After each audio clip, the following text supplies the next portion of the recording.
راغلي پلاوی وویل چې دوی په پلان کې لري د باغران، واشیر، ګرشک او ګرمسیر ولسوالیو له روغتیايي مرکزونو سره د طبي سامان آلاتو مرسته وکړي او همداراز د باغران روغتیايي مرکز ودانۍ ورغوي. د ولایت مقام ویان مولوي محمد قاسم ریاض وایي د یونیسف نړیوال سازمان پلاوی همداراز په یو شمېر ولسوالیو کې د واش پروژو د پلي کېدو، زندان کې له ماشومانو سره او همداراز بهرامچه کې له راستنېدونکو مهاجرینو سره د ژمنیو توکو مرستې خبر ورکړ. دوی د روغتیا په برخه کې د ځینو نورو خدماتو یادونه هم وکړل او په دې برخه کې د معلوماتو له وړاندې کولو ترڅنګ په اړوندو برخو کې د همکارۍ غوښتنه وکړل.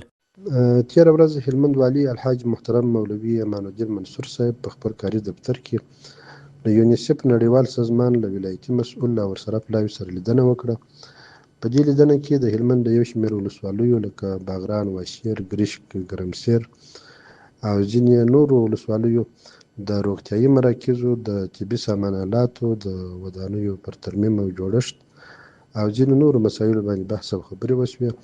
هلمند والي صاحب روغتیايي خدمات ډېر مهم وګڼل او هغوی ته په خپله برخه کې د امنیت، همکارۍ او همغږۍ په اړه بشپړ ډاډ ورکړ. د هلمند والي راغلي پلاوي ته ښه راغلاست ووایه. د هغوی سره د تشریح شوو موضوعاتو په اړه مفاهمه وکړل او د روغتیايي خدماتو برخه یې ډېره مهمه وګڼل. د امنیت، همغږۍ او سهولت برخه کې د بشپړې همکارۍ ډاډ ورکړ او د چارو پر ښه شفافیت، کیفیت او معیاري خدماتو یې ټینګار وکړ.